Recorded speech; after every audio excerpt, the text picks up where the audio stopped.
Ladies and gentlemen, on behalf of Press Information Bureau, I welcome you all to this press conference. It's my privilege and honor to introduce the Union Minister for Human Resources Development, Srimati Smriti Zubin Irani ji. I extend a warm welcome to you, Madam. I also welcome Secretary Education and Literacy, Shri R. Bhattacharya, Additional Secretary School Education, Ms. Vrunda Sarup, Joint Secretary Higher Education, Shri R.P. Sisodia. Today's format of the press conference will be something like this. First, there will be a short PPT, PowerPoint presentation, on the initiatives of the Ministry of HRD in the last 3 months.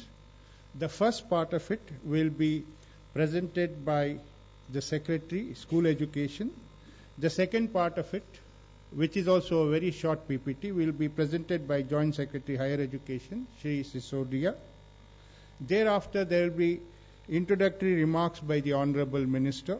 Then the field is open for question and answers. My dear friends, as usual, I request you, please ask the questions one by one. And before asking, please state your name and your organization. And also kindly, I request you to switch off your mobiles or keep them in silent mode. Let's start with the PPT. क्या हो गया?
Thank you for the opportunity given today to interact with all of you.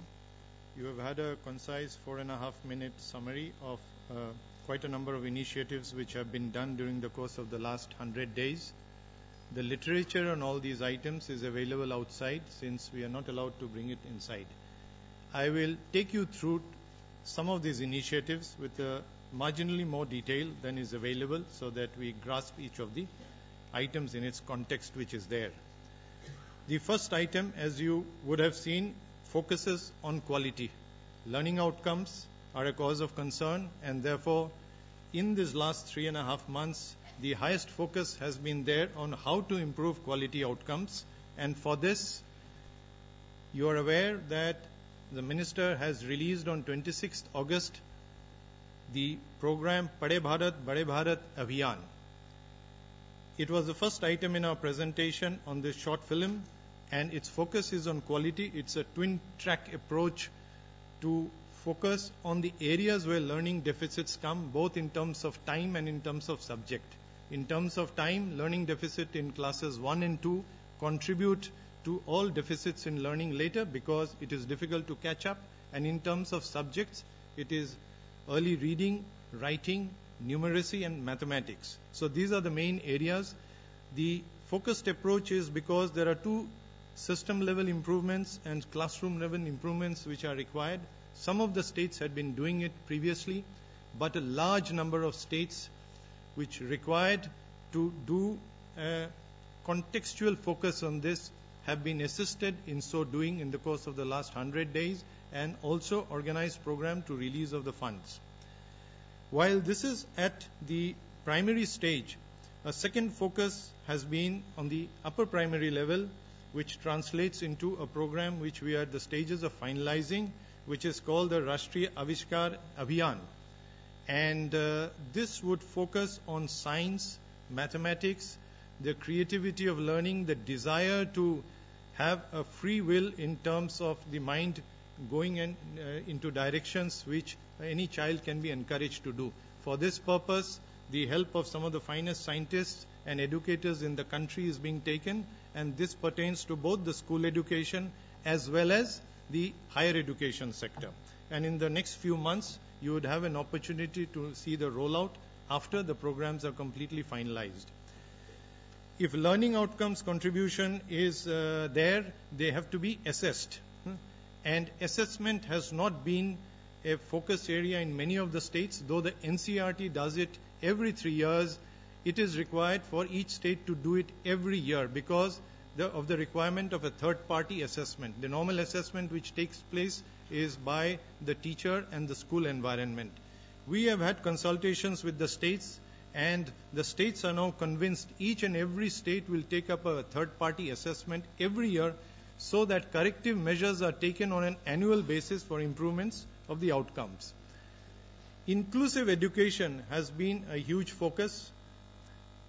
We have around 1.2% of the children from the category of children with special needs. A focus is there to get further more numbers so that the total 2% are achieved. But within that, two areas which required an immediate attention were in terms of curricular adaptations for children with special needs so that the teaching and learning methodology for them, you are aware, I've shared it with you after the Union Minister released this recently. The curricular adaptations, the version 1 has come out, and in the film we have showed that all the teachers would be trained on this curricular adaptation methodology. We are working on the assessment adaptation for children with special needs, and we hope by January 2015 we will come out with that. Along with this, encompassing everything is the ICT in education, and you would be happy to know that this 4-week MOOC massive online open course on open education resource has been launched on 5th September. More than 1,500 people have registered for it. It is there on the NROER website, which had been released a couple of months back. On this NROER website, we have completed training in the last 3 months for all the states for creating, sharing, and translating of content. And you would be happy to know that content is now available in 29 languages and 14 tribal dialects. Dialects such as Galo, Jharkhand, Kartha, Santali, Methi, Meghalaya, you have Garo, Khasi, Mizo, Ao, Tendiad, Bhutia, Lepcha, Limbo, Nepali, Kokborok in Tripura, and all these 14 dialects, and more would be coming onto that NROER stage. You would also be happy to know that the textbooks of the NCERT have been put on the NROER website in open education system resource format, and it's for the first time that this has been done. This was done about 3 weeks back. And we have also put in a huge number of content from various partner agencies on the NROER. It's multiplying, and it'll keep multiplying the more the people come. Second part of our initiatives has been on governance. You would have seen in the film some parts of it. I'd like to carry you through to few more elements of that. One part of the governance obviously is student performance, and that is the SLAS item which we spoke of. But if improvements have to take place, it is the school and the school leadership which has to do improvement, apart from the government as an agency to facilitate the school. So in this part of it, we had worked out a school leadership program, and this year this is being rolled out in a large number of the states for training master trainers. If the school leadership is there, the school performance has to be there, and that's why the film shows that we are working on a comprehensive school performance standards and a school assessment framework. What does it imply? First implication is that this focus on this is to do self-assessment by the school, facilitated with an external assessment with the objective of improvement of the school rather than inspecting of the school. It has various elements which are being worked on. The first element obviously is the infrastructure element, which is already there in terms of our DICE records and others. It will be incorporated. But more than that is the core element, which is about learning. And in learning, there are elements of equity, diversity, teaching learning methodology, assessment, leadership, supportive environment, including learning outcomes. You are aware that our school report cards are there based on the DICE record. Today you can see it on your Android platform, on your mobile. You get onto each school that you want to into your school. Our objective is finally the school assessment should also come on the school report cards on this. So this is being worked on. The other elements which are there are Beti Bachao, Beti Padhao, which we have taken you through. For this, first item is concentrating on the neighborhood schools, activate the SMCs for enrollment of the schools, the girls, and we have certain number of districts which we have focused where the girls' enrollment is lesser than what the percentage population should be, and that's our target area. And first part of the target area is where it is lesser by 2% more than what there is. That comes to nearly 33 districts, and thereafter all the other districts which have been numbered. We have SMC prizes and others. Swachh Vidyalaya, a program announced by the Prime Minister on 15th. The strategy was finalized on 22nd August. Based on that, the National Conference of Education Secretaries was convened on 26th. And based on the items which are finalized, the Prime Minister released the brochure on 5th September. We have had a meeting with all the ministries concerned yesterday. And out of these meetings is an outcome of nearly 400 crores worth of effort, which the public sector undertakings would be doing directly themselves. More would be coming forward on these, and these are in addition to the private sector initiatives which are there. Sum and substance, in short, these are some of the items, more as we go. Thank you very much. Now I request Joint Secretary Shri Sisodia to give his presentation.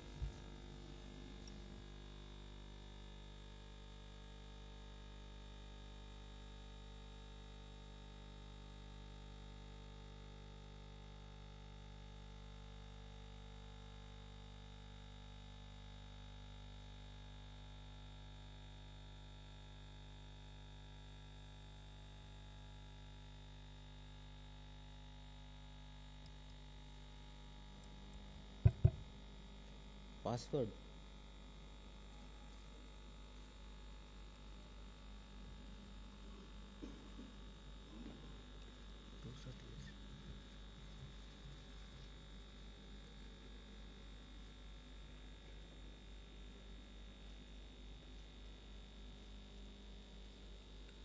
Good morning, good afternoon, everybody. I take this opportunity to thank everyone present here for this press conference. Friends, as you are aware, the education for girls remains one of the major areas of concern in this country. The Honorable Minister, the day she took over, had taken cognizance of this fact and told all of us that we must do something to ensure that the girl education in this country is brought at par with all others. Taking that into account, the ministry as well as different agencies which are there in the taking that into account, the all the agencies, the regulatory agencies, the promoting agencies that are there, they have thought about it, deliberated upon it, and decided that we must have special schemes in order to see that girls' education is brought at par. As on today, the gender parity index happens to be 0.88. That means as against 100 male children, only 88 female children are going to the higher education. And when it comes to the professional technical education, the percentage of girls attending this higher education is only 27%. So we have initiated a few schemes which would go a long way in ensuring that we provide equal opportunities to the girl children to access education. The first of the initiative happens to be what we call UDAN, which has been initiated by CBSE. This is essentially an attempt to see that the girls are prepared with special education, special online resources, coaching if required, in order to improve their knowledge and learning in science and mathematics so that they can compete and succeed in the technical education competitive exams. 1,000 selected disadvantaged girls per year would be specially supported. This is a free online resource which will be available for all, but the special focus in order to see that 1,000 girls are enabled to migrate to the technical education institutions. The second scheme which has been announced by UGC pertains to giving a push for research for the girl students. And this is called Swami Vivekanand Single Girl Child Junior Research Fellowship. And this is for social sciences. About 300 girls will be supported at the rate of 8,000 rupees or 10,000 rupees per month in order to see that they are provided fellowship so that they can pursue their higher education. The third scheme which is launched is by AICTE, which we are calling Pragati, providing assistance to Girls Advancement in Technical Education Initiative. This is a merit cum means scholarship, and 4,000 girls would be supported every year to pursue technical education, and they would be given 30,000 rupees for tuition fee and also 2,000 rupees per month for contingency allowance. Now, after this, there was also a realization that we need to have special scheme for the differently abled children, for them to enable them to pursue technical education. AICTE has launched a scheme under which 1,000 scholarships would be given per annum to differently abled students to pursue technical education, and 30,000 rupees would be provided as tuition fee, and also 2,000 rupees per month as contingency allowance. We are conscious of the fact that northeastern states and northeastern region has been slightly neglected, and lot of northeastern students migrate to different parts of the country in order to pursue higher education. As of now, there is no support that is available specially to these children who come maybe from the economically backward sections, and they have to cater to themselves, and they have to take admission and perhaps take hand loans and pursue their education. So we have started a new scheme by UGC, which is called Ishan Uday. About 10,000 scholarships would be given to the students of Northeast to pursue education in different parts of the country, be it in Delhi, be it in Bangalore, be it in Chennai, anywhere. And the amount that will be available to each student would be ranging from 3,500 rupees to 5,000 rupees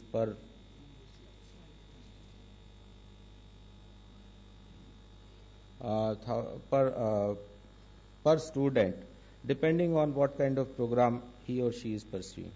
The second scheme is Ishan Vikas, which is a scheme to give exposure to the northeastern children to go stay in different institutions of higher learning, quality institutions which happen to be there, IITs, NITs, ISAs, IIM, wherein for 10 days they would stay there, understand what sort of teaching learning takes place, avail of the facilities and opportunities that are available.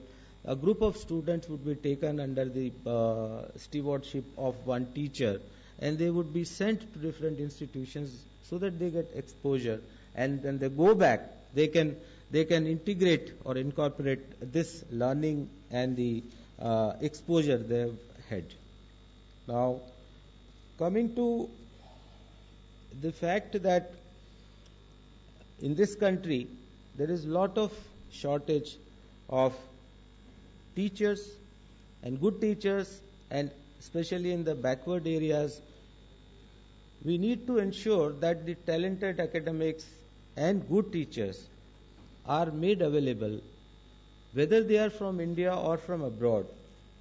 So we have initiated a scheme by which we would ensure that eminent scholars, scientists, or even from other backgrounds would come from within the country or from abroad, who are interested in coming, staying in our institutions, teaching our students, guiding our research. So this scheme we are calling GYAN, which is Global Initiative for Academic Networks, and we are shortly going to announce this. The next is, we have not been able to utilize the information communication technology resources that are available at our command in order to ensure that we leverage the existing gross effort that is taking place on the education.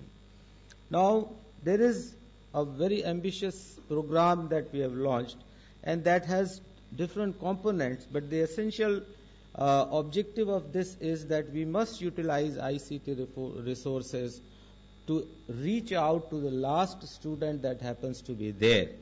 Each student should be able to access best of the knowledge that is available in the world, best of the content that is available, best of the teachers and teaching that is happening in the world. So, as part of that process, we started a few schemes. First of all, it is Swayam, which is the Indian version of what we keep calling as MOOCs. This will be available shortly to the Indian, not only students, but Indian citizens. Anyone who feels like undergoing or taking a particular course out of sheer interest or in order to become gainfully employed or for any other reason, he or she may simply access. And this will be similar to the world-class delivery systems, online delivery systems that happen to be existing. And for that purpose, our institutions, IITs, IIMs and central universities, they would be taking up core disciplines, their subject areas, and also create content, create courses which will be available online, and if required, even certificates would be issued. The second scheme which our Honorable President had announced in his speech to Parliament is National E-Library. The National E-Library would ensure that it is an online portal to make available to everyone, students, researchers, the digital content that is there, be it books, be it journals, be it their theses, the research papers, everything should be available in the E-Library. Then AICTE has started a portal, which is Know Your College portal, by which every student or a parent who is there can figure out what this college is about, what are the strengths of the college, what are the weaknesses, how many teachers are there, how many students, what is the curriculum, what is the content, what are the classes taking place, and all that information at the click of a button would be available. Then we have started a program which is called Campus Connect. Campus Connect would essentially be a program by which our overall idea is that all the institutions of higher learning in this country should be Wi-Fi enabled, should be connected with each other with a national system of knowledge. And for that, we have prepared a scheme by which, through resources available at our command, we would be eventually connecting all the universities, all the colleges with each other, and within each institution there would be a Wi-Fi network so that each and every student can access whatever is available on the internet. Then coming to research, which is again an area of focus for the government, UGC has launched a scheme which is for encouraging postdoctoral research, and for that the UGC would be supporting 300 fellows every year, and this scheme is being called Dr. S. Radhakrishnan Postdoctoral Fellowship. Similarly, AICT has again announced a scheme to provide 1,000 scholarships per annum to pursue PhD in CSIR at DRDO and other laboratories. Then another scheme of AICT has also been launched, which is Quality Improvement Program, under which 7,500 scholarships would be given for MTech and 2,500 for the PhD. Now, another thing is that while we have created institutions which are globally recognized and have global repute, at times we understand, and our Honorable Minister is very conscious that whatever happens in a institution of national importance or a reputed institution should be available to public at large, society at large, and especially the people who are disadvantaged, those who are from the rural areas and all.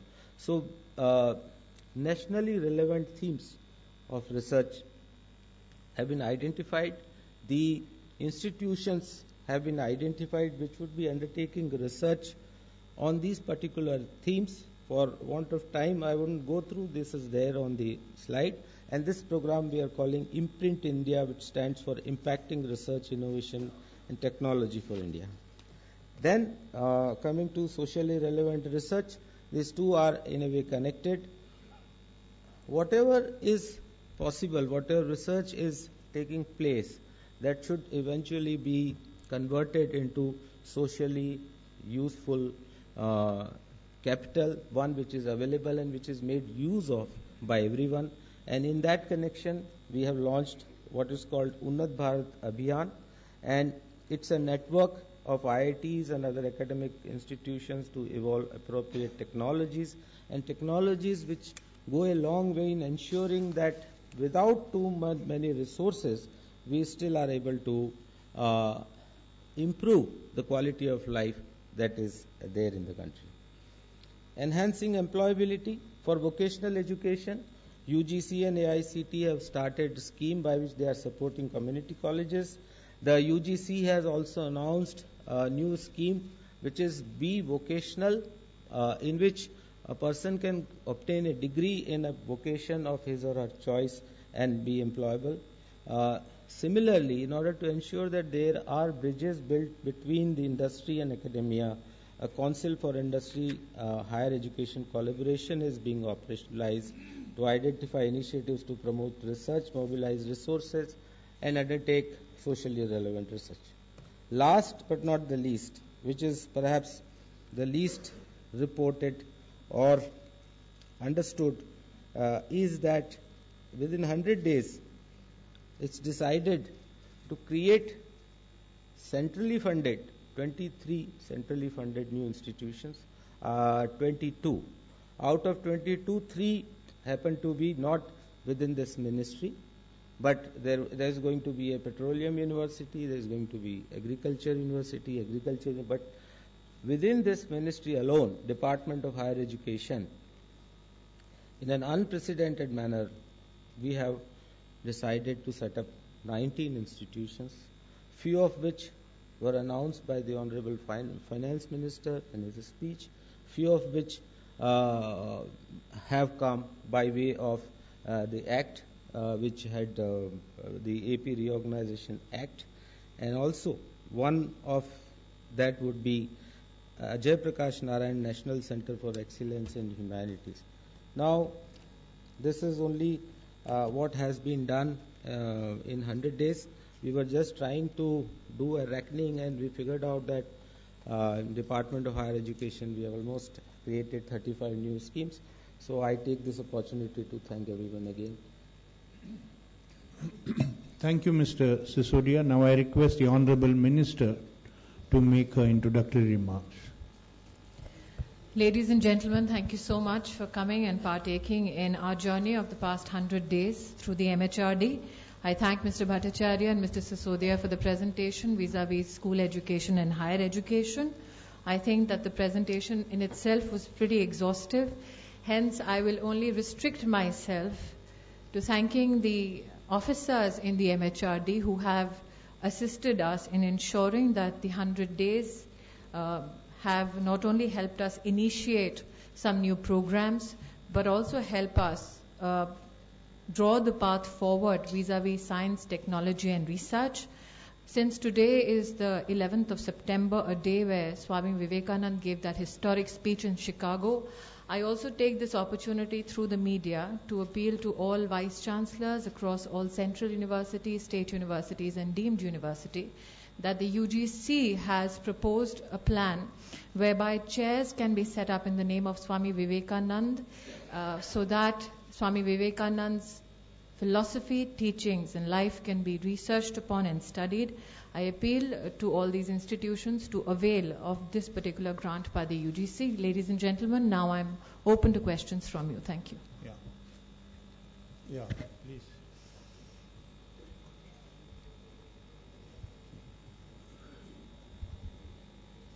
नमस्ते, मैं श्री राम जोशी महाराष्ट्र के पुढ़ारी अखबार से हूँ। स्मृति जी, आपसे एक सवाल है कि अभी कुछ दिन पहले आरएसएस चीफ मोहन भागवत जी ने आपसे एक अपेक्षा व्यक्त की है, रखी है कि शिक्षा सस्ती हो जाएगी। इस बारे में क्या हो रहा है? धन्यवाद श्रीराम जी।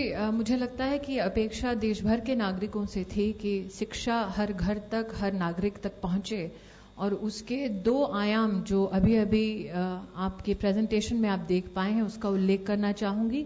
एक है स्वयं, जो मैसिव ऑनलाइन कोर्सेज है जो सभी नागरिकों के लिए हम प्रस्तुत करने वाले हैं मुफ्त में, और दूसरा है नेशनल ई लाइब्रेरी। इन दो बातों का अगर उल्लेख करूं तो वो लोग जो चाहते हैं कि विद्या का आशीर्वाद मिले, वो टेक्निकल इंटरफेस के माध्यम से इस विद्या को प्राप्त कर पाएंगे। Madam, Hi, I'm Vijayalakshmi from NewsX channel. Just wanted to know what Ministry of HRD is doing to tackle the incident of ragging. From Scindia School to Vishwa Bharati University, there have been complaints lodged by parents and there has been uproar in the entire country, but we haven't heard, what is going to happen and how the ministry is planning to tackle that in coming days. In case of Vishwa Bharati case, I would like to bring to your attention that the UGC had sent a fact-finding mission to Vishwa Bharati to get us their observations. We are made to believe that police investigation is currently ongoing. Upon submission of the report by the UGC to MHRD, we will take further action. Insofar as the Scindia school ragging case goes, the CBSE had sent regional representation to give us a report, and further recommendations vis-a-vis action has been communicated to the state government.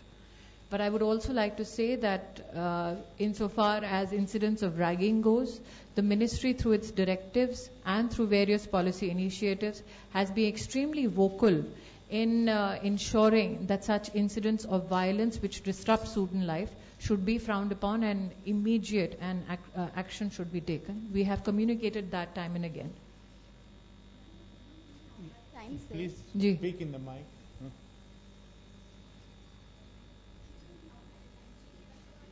मैं सवाल सुन सकती हूँ? पूनम जी आप बोले। सवाल यह है कि अभी जो टीचर्स डे पे प्रोग्राम हुआ था पीएम का, कितने स्टूडेंट्स ने उसमें पार्टिसिपेट किया था और क्या स्टेट वाइज उसका डेटा मिल सकता है? मैं आपसे इतना ही कह पाऊंगी इस वक्त कि राष्ट्र भर से जो विविध प्रदेशों ने हमें जानकारी उपलब्ध कराई है, उस जानकारी हेतु इतना कह पाऊंगी कि 8.5 लाख से ज्यादा स्कूल्स ने 5 सितंबर के उस ऐतिहासिक कार्यक्रम में भाग लिया और अब तक की संख्या जो राज्यों ने हमें पहुंचाई है वो संख्या है 9,51,51,534 students. Thank you. Smriti ji, Raman from News 24. जी मैम, 15 अगस्त को जो प्रधानमंत्री ने भाषण दिया था, अभी आपने क्लिपिंग्स भी दिखाई कि बड़े पैमाने पे जो स्कूल्स में टॉयलेट्स हैं उसके लिए प्रधानमंत्री ने कॉर्पोरेट सेक्टर को इनिशिएट करने को कहा. तो 15 अगस्त के बाद से क्या इस मामले में इनिशिएट शुरू हो गया है? और दूसरा सवाल एक उसी से जुड़ा हुआ है कि मैम, इससे पहले लगातार ये बात आती रही है कि यूपीए 1 और यूपीए 2 के समय में एचआरडी मिनिस्टर की तरफ से काफी इलीगल काम किया गया. इसके बारे में कुछ जवाब आप दे पाएंगे, कपिल सिब्बल या पल्लम राजू के वक्त में? आपके 2 प्रश्न हैं. पहला आपका प्रश्न जो शौचालय से संबंधित है, तो मैं आपसे कहना चाहूंगी कि अभी अभी भट्टाचार्य जी ने आपके सामने प्रस्तुत किया कि हमने क्या क्या कदम उठाए. 15 अगस्त को आदरणीय प्रधानमंत्री जी ने अपनी चिंता जब व्यक्त की, उसके बाद 22 अगस्त को ही हमने इस विषय पे अपने मंत्रालय में कुछ ठोस कदम उठाने के लिए शुरुआत कर दिया था. अगर आप एमएचआरडी की वेबसाइट पर जाएं तो प्रांतवार, जिलावार और प्रत्येक स्कूल का डेटा उपलब्ध है कि किन किन स्कूलों में इस वक्त शौचालय है, किन में नहीं है और किन में होने के बावजूद भी जो डिसफंक्शनल है, जो काम नहीं कर रहे हैं, इसकी जानकारी उपलब्ध है. कल ही 25 मंत्रालयों के बीच में एमएचआरडी के सौजन्य से एक मीटिंग हुई जिसमें हमारे पीएसयूज जो हैं वो कितना योगदान दे सकते हैं इसकी चर्चा हुई. एक्शन प्लान इसका बनाया गया. साथ ही मैं कॉर्पोरेट इंडिया के उन व्यक्तियों को, उन संगठनों को धन्यवाद देना चाहती हूं जिन्होंने इस कार्यक्रम में रुचि दिखाई है. आगामी कुछ सप्ताह में आपके पास स्वच्छ विद्यालय की हमारी जो कल्पना है वो धरातल पर कैसे पूर्ण होगी, इसके कई बिंदु हम प्रस्तुत करेंगे. जहां तक कि यूपीए 1, यूपीए 2 के कुछ कंट्रोवर्सीज का आपने उल्लेख किया, मैं आपसे इतना ही कहना चाहूंगी कि ये सरकार एक सार्थक रूप से जनता की सेवा शिक्षा के क्षेत्र में कर सके, एमएचआरडी के माध्यम से हमारा ध्येय मात्र यही है. लेकिन साथ में ये भी कहना चाहूंगी कि अपने कॉन्स्टिट्यूशनल मर्यादा में रहते हुए हम जितनी सेवा जनता को उपलब्ध करा पाएंगे, हमारा उद्देश्य मात्र ये है. दिस मिनिस्ट्री और this platform is not going to be used for witch hunting. Krishna Mohan Sharma, मैं न्यूज नेशन से. स्मृति जी, 2 सवाल है. एक तो हमारे भारत में ड्रॉप आउट की बहुत बड़ी समस्या है, जो बच्चे स्कूल में 12th के बाद ग्रेजुएशन में जाते हैं और हायर स्टडी तक बहुत ही कम पहुंच पाते हैं. एक सवाल है. दूसरा सवाल ये है कि क्या यूजीसी आने वाले समय में भी जो 4 इयर्स कोर्स है उसको परस्यू नहीं करेगा, आगे शुरू नहीं कराएगा? आपके 2 प्रश्न हैं, एक ड्रॉप आउट से संबंधित है और दूसरा यूजीसी के एकेडमिक इवैल्यूएशन ऑफ किस प्रकार से शिक्षा प्रदान की जाए उच्च शिक्षा में, ये आपका सवाल है.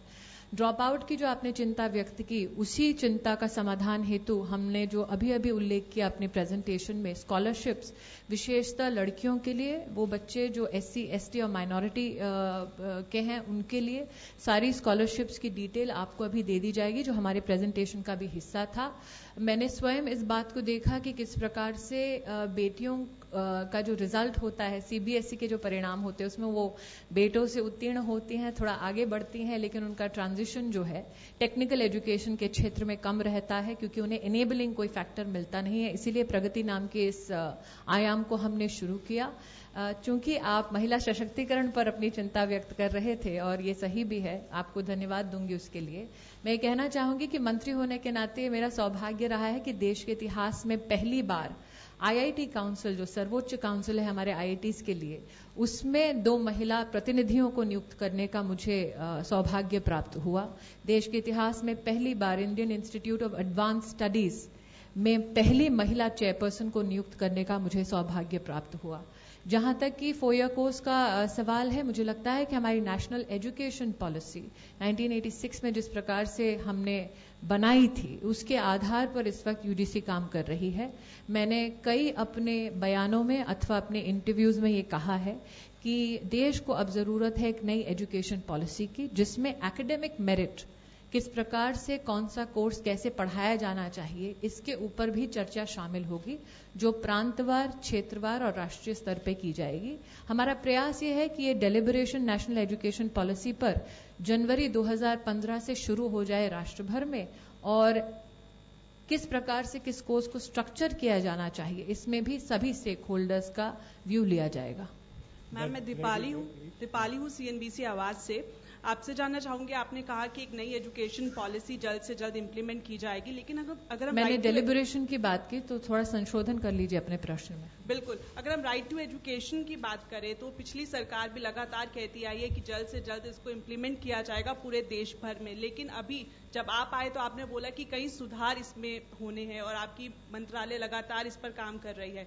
तो यही जानना चाहूंगी कि राइट टू एजुकेशन का भी क्या स्टेटस है और देश भर में कब तक हम इसको हकीकत में उतरते हुए देखेंगे। मैं इतना बताना चाहूंगी आपको कि जो 86 कॉन्स्टिट्यूशनल अमेंडमेंट था हमारे देश में, उसने इंस्टीट्यूशनलाइज किया राइट टू एजुकेशन को, और वो कदम ऐतिहासिक उठाया गया जब एनडीए की सरकार बनी थी अटल जी के नेतृत्व में। ये सत्य है कि मैंने अपने एक कथन में इकोनॉमिक टाइम्स को ये बयान दिया है कि राइट टू एजुकेशन एक्ट हो अथवा सर्व शिक्षा अभियान हो, इन सभी विषयों पर हम एक रिव्यू करेंगे। कुछ गत 100 दिनों में इन विषयों से संबंधित जब भी प्रदेश के प्रतिनिधियों से अथवा मुख्यमंत्रियों से मैं मिली हूं तो उन्होंने कुछ अपनी चैलेंजेस, अपनी दरकार हमारे सामने प्रस्तुत की हैं। हाल ही में स्टेट एजुकेशन सेक्रेटरीज के भी जब परिचर्चा हुई, उसमें भी इन सभी विषयों पर रिव्यू की दरकार सबने व्यक्त की है। बहुत ही जल्द इस रिव्यू प्रोसेस को भी जब हम मटीरियलाइज करेंगे तो आपको उसकी सारे बिंदु आपके सामने प्रस्तुत किए जाएंगे। एक सवाल अरविंद कुमार UNI वार्ता से। जी मैडम, कुछ दिन पहले अखबारों में खबर छपी थी कि आप गुजरात मॉडल को देश भर में लागू इंप्लीमेंट करेंगी। हम लोग ये जानना चाहते थे कि क्या गुजरात मॉडल लागू होगा तो दीनानाथ बत्रा की किताबें देश भर में पढ़ाई जाएंगी क्या? मैं आपका धन्यवाद देती हूं कि आप न्यूज़पेपर्स की अटकलों के माध्यम से, एक सवाल के माध्यम से कोई ना कोई कंट्रोवर्सी की पुष्टि करने का प्रयास कर रहे हैं। मेरा मात्र एक ही ध्येय है जो मैंने पार्लियामेंट में पिछले सेशन में भी व्यक्त किया था कि हमारे जो भी कदम होंगे, चाहे वो स्कूली शिक्षा हो या उच्च शिक्षा हो, वो सब कॉन्स्टिट्यूशनल मोडालिटीज, मर्यादा और रिस्पॉन्सिबिलिटी के संदर्भ में ही होंगे। Smriti ji, I am Naz Asghar from UNI. Yes. There have been frequent reports of irregularities in the country's one of the most premium institutions of learning, Aligarh Muslim University. And the Vice President is also reported to have written to the ministry, especially into the irregularities in the appointment of the registrar. So, what action the ministry has taken? I will only say this, that concerns with regards to a particular institution when addressed to the MHRD are looked into in depth, even if there is a need to send a fact-finding team in various issues, we have done so. Smriti ji, Anand from India TV. जी, जम्मू कश्मीर में जो बाढ़ आई है उसमें हर ministry और सरकार जो हम देख रहे हैं बढ़ चढ़ के काम करी, मदद पहुंचा रही है। वहाँ कई स्कूल्स, लगभग सभी स्कूल्स वहाँ तबाह हो चुके हैं। बच्चों की पढ़ाई, जो जब आने वाले दिनों में जब पढ़ाई स्कूल जाएंगे तो उसके लिए क्या मिनिस्ट्री क्या करेगी, जो स्कूल तबाह हो गए उनके लिए, जो पढ़ाई को लेके? जम्मू कश्मीर में इस वक्त जो तबाही आई है, सबसे पहले तो मैं अपनी संवेदना MHRD के माध्यम से, हमारी सारी टीम के माध्यम से व्यक्त करना चाहूंगी। भारत की एक नागरिक होने के नाते मैं हमारी आर्म फोर्सेस को भी उनके सेल्फलेस सर्विस के लिए धन्यवाद देना चाहूंगी। आपसे कहना चाहूंगी कि हमारी government in totality Jammu Kashmir के नागरिकों को और विशेषतर छात्रों को भी किस प्रकार से सुविधा पहुंचाई जाए, इसके लिए कैबिनेट सेक्रेटेरिएट के माध्यम से कई प्रयास कर रहे हैं। सेक्रेटरी स्कूल एजुकेशन और हायर एजुकेशन और कैबिनेट सेक्रेटेरिएट, हमारी सरकार के बीच में निरंतर वार्तालाप है कि रिहैबिलिटेशन प्रोसेस में हम लोग कैसे भाग ले सकें। स्मृति जी, सुबोध फ्रॉम भारत मीडिया, आपसे मेरा प्रश्न है कि आपकी सरकार समानता के लिए बहुत कुछ बोली है और करने भी जा रही है। मेरा प्रश्न है एजुकेशन के क्षेत्र में कि प्लेसमेंट सर्विसेज जो हैं, जो कैंपस प्लेसमेंट हैं, इससे सिर्फ उच्च इंस्टीट्यूट में जो बड़े ही शक्तिशाली लोगों की यूनिवर्सिटी और इंस्टीट्यूट हैं, वहाँ बच्चे पढ़ते हैं और उनका 100% कैंपस सिलेक्शन हो जाता है। जो साधारण बच्चे छोटे स्कूल से जाते हैं, सरकारी स्कूल से जाते हैं, वो उतनी मोटी फी दे के वहाँ तक पहुँचते नहीं है, तो उनका तो हिंदुस्तान में कहीं सिलेक्शन ही नहीं है, चूंकि जॉब है ही नहीं, जितना है उतना कैंपस सिलेक्शन है। तो क्या करेगी आपकी सरकार इस विषय में? मैं अभी इस प्रेजेंटेशन में भी इस बात का उल्लेख था कि कैसे एम्प्लॉयबिलिटी को बढ़ाने के लिए हमने यूजीसी हो या एआईसीटी हो या एमएचआरडी हो, उसके माध्यम से वोकेशनल एजुकेशन में इजाफा करने का प्रयास किया है। आपका ध्यान आकर्षित करना चाहती हूं कि 15 तारीख को यूजीसी के सौजन्य से देश भर से वाइस चांसलर्स, एजुकेशन सेक्रेटरीज को आमंत्रित किया गया है कि एम्प्लॉयबिलिटी और स्किल को स्केल अप कैसे किया जाए। मैम, मैं अकरम हूँ सहारा समय से जी। जो पीडीएफ है, पोस्ट डॉक्टरेट फेलोशिप दी जाती है वुमेन को, जो अमूमन साइंस से डॉक्टरेट करने के बाद जो प्रोजेक्ट करती हैं, अमूमन ये होता है कि वुमेन एम्पावरमेंट को लेकर कुछ तरीके से काम हो रहा है। उसी में ये सवाल है कि जब शादियां होती हैं उन महिलाओं की, तो वो आगे बढ़ नहीं पाती। अभी साइंस एंड टेक्नोलॉजी मिनिस्ट्री ने कहा था कि हम इसके ऊपर कई सारे फेलोशिप निकालेंगे और कई तरह के वर्क करेंगे। क्या एमएचआरडी उसमें कोई इन्वॉल्वमेंट दिखाएगा, या जो सीट्स हैं यूनिवर्सिटी में वो बढ़ाएगा? इसके अलावा जो साइंटिस्ट की पोस्ट हैं वो बढ़ाएगा? एक सवाल। दूसरा सवाल ये कि 5 सितंबर को डायरेक्ट इंटरेक्शन हुआ था पीएम मोदी का बच्चों के साथ, क्या 14 नवंबर को भी कोई ऐसी योजना है? आपकी रुचि के लिए आपको धन्यवाद देना चाहूंगी। 14 नवंबर तक आप इंतजार कीजिए कि उस दिन हम लोग क्या प्रयास करना चाहते हैं अपने बाल विद्यार्थियों के लिए, बच्चों के लिए। जहां तक कि आपने बात की पोस्ट डॉक्टरेट फेलोशिप्स का, महिलाओं को विशेषतः जिस प्रकार से आपने कहा सुविधा पहुंचाने की बात है, तो अगर आपने हमारे प्रस्तुतिकरण में देखा होगा तो यूजीसी और एआईसीटी के माध्यम से हम कैसे पीएचडीज में और विशेषतः महिलाओं के लिए इजाफा कर रहे हैं उसका उल्लेख है। स्मृति जी, मधुरेंद्र बोल रहा हूँ न्यूज नेशन से। जी नमस्कार। मेरी चिंता दिल्ली को लेकर है। दिल्ली में हालात ये हैं कि सरकारी स्कूलों में भी दाखिला जो है उसके लिए लंबी कतारें हैं और दाखिला मिल पाना मुश्किल है। राइट टू एजुकेशन के तहत आपके नाक के नीचे हालात हैं। और प्राइवेट स्कूलों की बात करें तो नए प्राइवेट स्कूल खुल नहीं पा रहे हैं क्योंकि लैंड पॉलिसी सरकार की क्लियर नहीं है। तो जब राइट टू एजुकेशन देश की राजधानी में ही पूरी तरह इंप्लीमेंट नहीं हो पा रहा है, तो फिर आपका मंत्रालय देश के बाकी हिस्सों में कैसे इंप्लीमेंट कर पाएगा? मैं आपका ध्यान इस बात पर आकृष्ट करना चाहूंगी कि मैं केंद्र सरकार की प्रतिनिधि हूं, इसलिए प्रदेश संबंधी जितने भी आपके प्रश्न हैं उसका जवाब प्रदेश की सरकार अथवा प्रदेश के नुमाइंदे बेहतर तरीके से दे पाएंगे। लेकिन राइट टू एजुकेशन एक्ट से संबंधित जिन भी चुनौतियों का आपने अभी भी उल्लेख किया, हम जब स्टेट एजुकेशन सेक्रेटरीज की कन्वर्जेंस एक मीटिंग करते हैं, उसमें हम लोग इन सभी समस्याओं पर समाधान कैसे उपलब्ध कराया जाए उस पर न सिर्फ चर्चा करते हैं बल्कि उस पाथवे को फिर हम फॉलो भी करते हैं कि कितना इंप्लीमेंट हो पाया और किस प्रकार से हम सुविधा दिला पाए। आपको एक और बात जोड़कर कहना चाहूंगी कि जब मंत्रालय में मेरा पहला दिन था तब मुझे इस बात का आभास हुआ कि स्कूली शिक्षा और उच्च शिक्षा के बीच में कोई कन्वर्जेंस ऑफ एफर्ट नहीं था, वो सब साइलोज में काम कर रहे थे। इसलिए हमारा प्रयास ये है कि हम सब शिक्षा से संबंधित जितनी भी चुनौतियां हैं उन्हें एज ए कोहेसिव टीम उसे एड्रेस करें। This is the last question, please. Smriti ji, I am Aditi Tandon here, this side. Aditi Tandon from the Tribune. Yes. I have two questions related to the higher education reforms. Yes. You know, a lot of work in the past government was done on the unfair practices in higher education, and a bill was also mooted. Similarly, the National Academic Depository Bill was mooted. I just want to know the status of these two efforts because capitation fee is a huge issue and a huge barrier in access. And second, a very short question about school education.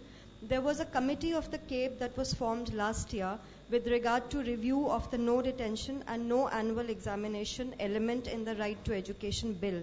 A report of that committee has been submitted. What is happening on that? Thank you for the 3 questions and not 2. I will only say this, that the subcommittee report that has been submitted is a report which will be up for discussion on the platform of the CABE, and the concerns expressed by not only the subcommittee but also various chief ministers with regards to this particular part or this particular initiative within the policy is something that we are already reviewing, but like I said, the conversation will pertain to the platform of CABE.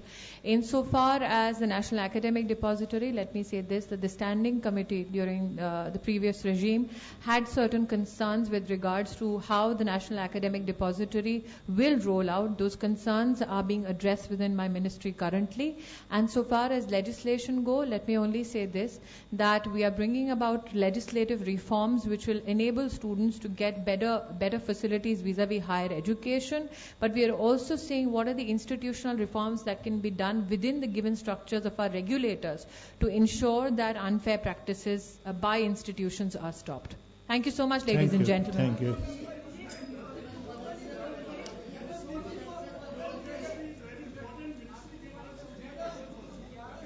The minister's questions. The gentleman from Northeast wants to ask a question.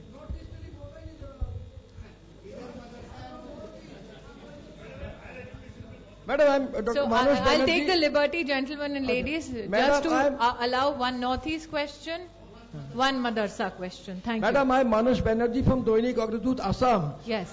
Just now Mr. Sisodia was telling that it is a very neglected area. Even then a large part of the fund allotted for Sarva Shiksha Abhijan has been not utilized, properly utilized, and has been returned to the government center. So what steps you are going to take to prevent all these things? I will only say this, that we understand the challenges and the needs of the Northeast, and hence particularly for the Northeast students we have developed two programs. One is Ishan Uday, which provides 10,000 scholarships particularly for the students of Northeast. The other is Ishan Vikas, which is a very innovative path-breaking step where students of the Northeast and teachers will be facilitated in an interaction with IITs, IIMs and IISers across the country. So in order to enhance their capacity, capability and their desire to pursue technical education, these are the two initiatives. Insofar as the challenges vis-a-vis RTE and the state of Assam, these are issues that we have brought up in our conversation with the State Education Secretary. Also, when the Chief Minister of Assam called upon me in the MHRD office, we highlighted these challenges and sought early solutions for them. SM Asif editor in दिनों Urdu daily, आपने अभी पूरा दिखाया है, उसमें क्या है कि मॉडर्नाइज मदरसा एजुकेशन, ये आपके बीजेपी के मैनिफेस्टो में, और दूसरा आपका है उर्दू का प्रमोशन। तो उर्दू प्रमोशन काउंसिल और मदरसा, और तीसरा है कि जो माइनॉरिटी के बच्चे हैं उनका ड्रॉप आउट सबसे ज्यादा है, इनके लिए आप क्या करें? मैं आपसे कहना चाहूंगी कि जो प्रगति हमने स्कीम अभी अभी हाईलाइट की स्कॉलरशिप्स की, उसमें माइनॉरिटी बच्चों का भी भाग होगा जिनको हम इनेबल करेंगे ताकि वो हायर एजुकेशन और विशेषतः टेक्निकल एजुकेशन के आयामों का लाभ उठा सके। जहां तक कि मॉडर्नाइजेशन ऑफ मदरसा की बात है, इस विषय पर आदरणीय वित्त मंत्री जी ने अपने स्पीच में पार्लियामेंट में ही उल्लेख किया था कि कितनी वित्तीय सहायता इसमें दी जाएगी। मिनिस्ट्री ऑफ माइनॉरिटी अफेयर्स के साथ मिलकर इस वक्त हम लोग आगे की दिशा तय कर रहे हैं। Thank you.